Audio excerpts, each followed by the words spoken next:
2006 candy cricket stadium Sri Lanka, जहां दूसरे test match में पाकिस्तान और श्रीलंका की टीमें आमने सामने थीं। मुकाबला इंतहाई सख्त था क्योंकि दोनों ही टीमें इस टेस्ट मैच को जीतकर सीरीज अपने नाम करना चाहती थीं और दोनों ही टीमों में एक से बढ़कर एक खिलाड़ी था। मुकाबला शुरू हुआ और श्रीलंका ने पहले बैटिंग करते हुए तेज इन स्विंग और आउट स्विंग विकेट पर 279 रन बना डाले। जवाब में मुरलीधरन की शानदार बॉलिंग के सामने पाकिस्तानी बैटिंग तहस नहस हो गई और महज 170 रन बनाकर पूरी टीम आउट हो गई और यूं श्रीलंका को पहली इनिंग में 109 रन की बर्तरी मिल गई। ये इस टेस्ट का दूसरा दिन था और दोनों ही टीमें अपनी पहली इनिंग मुकम्मल कर चुकी थीं। श्रीलंका की दूसरी इनिंग शुरू हुई और श्रीलंकन बल्लेबाज 109 रन की लीड लेकर मैदान में उतरे, लेकिन यहां कुछ अजीब हुआ। अपने कैरियर का 5वां टेस्ट खेलने वाले 23 साल नौजवान ने श्रीलंकन के सारे ख्वाब चिकनाचूर कर दिए। इस नौजवान फास्ट बॉलर ने ऐसी तबाहकुन बॉलिंग की कि पूरी श्रीलंकन टॉप ऑर्डर उसके सामने बेबस हो गई और इस शानदार बॉलर ने श्रीलंकन टीम के 5 बेहतरीन बल्लेबाजों को पवेलियन की राह दिखाकर श्रीलंका की पूरी टीम को 73 रन पर समेट दिया और पाकिस्तान ये मैच जो एक लम्हे पर वो हार रहा था 8 विकेटों से जीत गया और सीरीज भी अपने नाम कर ली। इस नौजवान फास्ट बॉलर ने इस मैच में 11 विकेटें लेकर मैन ऑफ द मैच का एजाज हासिल किया। वो न सिर्फ इस मैच के बेहतरीन प्लेयर करार पाया बल्कि मैन ऑफ द सीरीज का अवार्ड भी इसी नौजवान बॉलर के हिस्से में आया।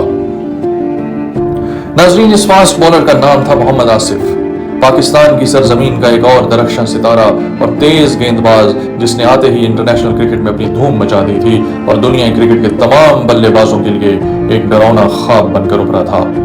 उसकी गेंदबाजी इतनी शानदार थी कि आज भी दुनिया क्रिकेट के कई शानदार बल्लेबाज और बॉलर्स उसे मौजूदा क्रिकेट का सबसे बड़ा बॉलर मानते हैं। The best international fast bowler you faced and why? Mohammad Asif is the best one. Mohammad Asif from Pakistan. Mohammad Asif, the Pakistani fast bowler. कुछ इसमें ऐसे करते हैं, चलो मेरे एक्सपेरिमेंट में डालो, तुम्हें फास्ट बॉलिंग नजर आएगी, तुम्हें एक सिंपल बॉलिंग नजर आएगी, तू आसिफ में लगाएगा ना तुझे 8 नजर आएगा। लेकिन इतनी महारत और कमाल रखने के बावजूद ये बॉलर किसी ऊंचाई को छुए बगैर ही मिट गया और अपनी गलतियों की वजह से अपना पूरा कैरियर बर्बाद कर बैठा। आज की वीडियो में हम आपको इसी बदनसीब लेकिन बाकमाल क्रिकेटर के बारे में बताने जा रहे हैं और जो गलतियां इसके कैरियर के जवाल का बायस बनी उन पर भी बात करने जा रहे हैं। अगर आपको हमारी ये काविश पसंद आए तो हमारे चैनल को जरूर सब्सक्राइब कीजिएगा। नाज़रीन, ये कहानी पाकिस्तान के एक छोटे से शहर शेखुपुरा से शुरू होती है जहां 20 दिसंबर 1982 को मोहम्मद आसिफ पैदा हुए। मोहम्मद आसिफ के वालिद एक छोटे से जमींदार थे। मोहम्मद आसिफ को बचपन से ही क्रिकेट खेलना पसंद थी और क्रिकेट के इसी लगाव की वजह से मोहम्मद आसिफ अपनी पढ़ाई पर कुछ खास ध्यान नहीं देते थे। इसीलिए मैट्रिक के बाद मोहम्मद आसिफ ने पढ़ाई छोड़ दी और अपना सारा ध्यान क्रिकेट में लगा दिया। शुरुआत में वो एक बल्लेबाज बनना चाहते थे, लेकिन 15 साल की उम्र में जब मोहम्मद आसिफ ने क्लब क्रिकेट खेलना शुरू की तो क्लब कोच ने उन्हें उनकी कदो-कामत की वजह से बॉलिंग की तरफ ध्यान देने की सलाह दी। कोच की इस एडवाइस पर मोहम्मद आसिफ ने तेज गेंदबाजी करना शुरू कर दी और 1 साल में ही वो क्लब के सबसे बेहतरीन बॉलर बन गए। बाद में मोहम्मद आसिफ क्लब क्रिकेट खेलने इंग्लैंड चले गए। इंग्लैंड में खेलने से उनकी गेंदबाजी में और भी निखार आ गया और बॉलिंग टेक्निक्स और भी बेहतर हो गई। इंग्लैंड से लौटने के बाद वो कई फर्स्ट क्लास मैचेस खेले और इन मैचेस में भी उन्होंने अपना लोहा मनवाया। फर्स्ट क्लास की इसी बेहतरीन परफॉर्मेंस की वजह से 2005 में पाकिस्तान क्रिकेट बोर्ड ने उन्हें ऑस्ट्रेलिया का दौरा करने वाली पाकिस्तानी टीम में शामिल कर लिया।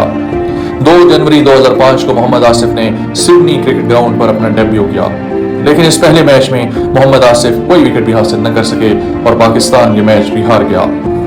इस मैच के बाद मोहम्मद आसिफ को टीम से बाहर कर दिया गया और मोहम्मद आसिफ दोबारा फर्स्ट क्लास क्रिकेट खेलने लगे।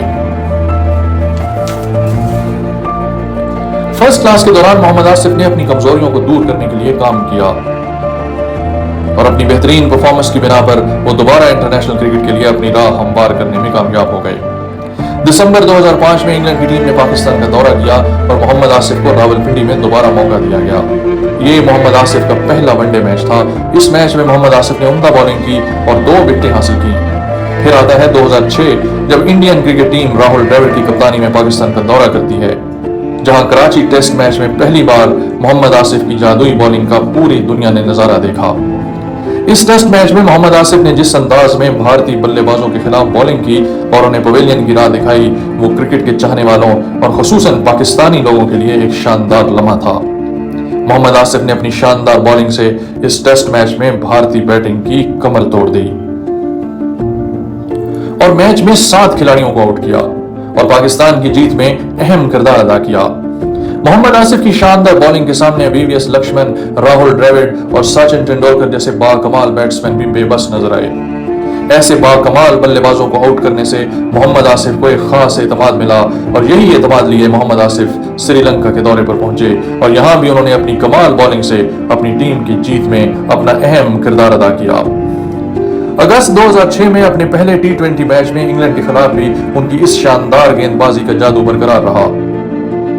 इस मैच में मोहम्मद आसिफ ने T20 का पहला मेडन ओवर फेंका, जो कि एक वर्ल्ड रिकॉर्ड था, और एंड्रयू स्टार्स और कीवन पैटरसन को आउट करके पाकिस्तान को यह पहला T20 मैच जितवा दिया। नाज़रीन, मोहम्मद आसिफ की बॉलिंग में हर वो चीज थी जो एक चैंपियन बॉलर की होनी चाहिए। परफेक्ट पेस, कमाल की लाइन लेंथ और गेंद को दोनों तरफ स्विंग करने की काबिलियत, ये सारी खूबियां उन्हें दूसरे तेज गेंदबाजों से अलग कर रही थी। वक्त गुजरने के साथ साथ मोहम्मद आसिफ और भी खतरनाक हो रहा था और दुनिया क्रिकेट के तमाम बल्लेबाजों के लिए एक चैलेंज बन चुका था। साल 2009 दौरे न्यूजीलैंड और मोहम्मद आसिफ की जादूगरी यहां भी सर चढ़कर बोल रही थी। उसने न्यूजीलैंड के खिलाफ टेस्ट सीरीज में सबसे ज्यादा 19 विकेट्स हासिल किए और न्यूजीलैंड के तमाम बल्लेबाजों के दिलों में अपना खौफ बिठा दिया और वेलिंगटन टेस्ट में उसने 9 विकेट्स लेकर पाकिस्तान को न सिर्फ इस मैच में फतह दिलवाई बल्कि सीरीज भी 1-1 से बराबर हो गई। जनवरी 2010 में ऑस्ट्रेलिया के खिलाफ सिडनी टेस्ट में मोहम्मद आसिफ ने वो खेल पेश किया जिसे आज भी याद किया जाता है। इस मैच की पहली इनिंग में आसिफ की घूमती गेंदों के सामने Shane Watson, Ricky Ponting, Mike Hussey और माइकल क्लार्क जैसे वर्ल्ड क्लास बैट्समैनों ने भी हार मान ली थी और मोहम्मद आसिफ ने इन सब मायानाज बल्लेबाजों को पवेलियन लौटने पर मजबूर कर दिया था। मोहम्मद आसिफ अब दुनिया के बेहतरीन बॉलर्स में से एक था। इस दौरान मोहम्मद आसिफ और मोहम्मद आमिर की एक ऐसी जोड़ी बनी थी जो किसी भी बैटिंग लाइन को तहस नहस कर सकती थी। इसका एक बहुत ही बेहतरीन नमूना जुलाई 2010 में ऑस्ट्रेलिया में खेले गए एक टेस्ट मैच में नजर आया। लीड्स में खेले गए इस मैच में मोहम्मद आमिर और मोहम्मद आसिफ ने ऑस्ट्रेलियाई बैट्समैनों की एक नहीं चलने दी और ऑस्ट्रेलियाई टीम को पहली इनिंग में सिर्फ 88 रन्स पर ऑल आउट कर दिया। ऑस्ट्रेलिया ने दूसरी इनिंग में कम बैक करने की कोशिश की, लेकिन इस खतरनाक जोड़ी ने ऑस्ट्रेलिया की तमाम उम्मीदों पर पानी फेर दिया और ऑस्ट्रेलिया ये मैच 3 विकेटों से हार गया। मोहम्मद आसिफ का करियर अब बामे अरूज पर था और रोशन मुस्तकबिल उसका इस्तकबाल कर रहा था, लेकिन किस्मत में तो कुछ और ही लिखा था और मोहम्मद आसिफ का सितारा अरूज से जवाल की जानिब बढ़ने लगा। इस जवाल की शुरुआत हुई अगस्त 2010 में जब इंग्लैंड में खेले गए एक मैच में मोहम्मद आसिफ का नाम स्पॉट फिक्सिंग में आ गया। लॉर्ड्स क्रिकेट ग्राउंड के तारीखी ग्राउंड में पाकिस्तान और इंग्लैंड के माबैन चौथा और आखिरी टेस्ट मैच खेला जा रहा था। इस टेस्ट से कबल पाकिस्तान ये सीरीज 2-1 से हार रहा था और सीरीज बराबर करने के लिए ये मैच जीतना पाकिस्तान के लिए बहुत जरूरी था। पाकिस्तान की पूरी टीम इस मैच में जान मार रही थी, लेकिन 3 पाकिस्तानी खिलाड़ी इस मैच में पाकिस्तान के जीतने या हारने से कोई खास दिलचस्पी नहीं रखते थे। इन 3 खिलाड़ियों ने अपने मुल्क की इज्जत को दांव पर लगा दिया और महज चंद पाउंड्स के लिए अपने मुल्क को बेच डाला। इन खिलाड़ियों में पाकिस्तानी कप्तान सलमान बट, फास्ट बॉलर मोहम्मद आमिर के साथ मोहम्मद आसिफ भी शामिल थे। दरअसल इस मैच से पहले मोहम्मद आसिफ इंग्लैंड में मौजूद एक बुकी मजहर मजीद के फ्लैट में नजर आए थे। मजहर मजीद ने मोहम्मद आसिफ को एक डील ऑफर की थी जिसमें मोहम्मद आसिफ को इस मैच में मखसूस गेंदों को नो बॉल फेंकना था और इसके बदले में मोहम्मद आसिफ को एक तगड़ी रकम मिलनी थी। आसिफ को ये डील पसंद आई और उसने ये डील फाइनल कर ली। ऐसी ही ऑफर मोहम्मद आमिर को भी की गई थी और मोहम्मद आमिर ने भी ये ऑफर कबूल कर ली थी। मैच के दौरान दोनों ही बॉलर्स ने वैसा ही किया जैसा कि उस बुकी ने दोनों बॉलर्स को कहा था और इस सब में उनका बराबर का साथ दिया उनके कप्तान सलमान बट ने, जो उन्हें ये बताते रहे कि उन्होंने किस ओवर की किस गेंद पर नो बॉल फेंकनी है। मैच के दौरान तो सब कुछ नॉर्मल लगा, लेकिन बाद में जब तहकीकात हुई तो स्पॉट फिक्सिंग का मामला सामने आ गया। स्पॉट फिक्सिंग का मामला सामने आते ही आईसीसी हरकत में आ गई और इन तीनों खिलाड़ियों के क्रिकेट खेलने पर पाबंदी लगा दी गई। बात सिर्फ पाबंदी पर खत्म नहीं हुई, आईसीसी इस मामले को अदालत में लेकर गई और तकरीबन 1 साल चले इस मुकदमे में नवंबर 2011 में अदालत हतमी नतीजे पर पहुंच गई और इन तीनों खिलाड़ियों को मुजरिम करार देकर जेल भेज दिया गया।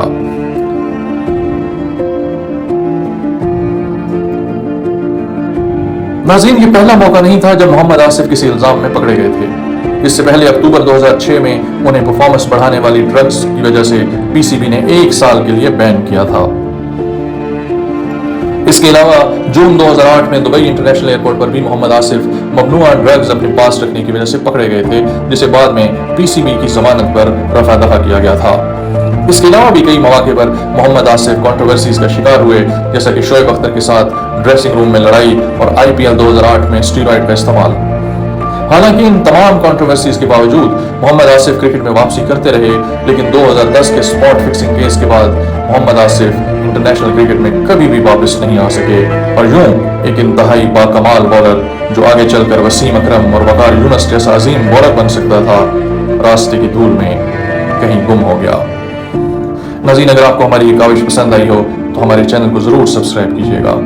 अपना और अपने आसपास के लोगों का बहुत ख्याल रखिएगा। अल्लाह हाफिज।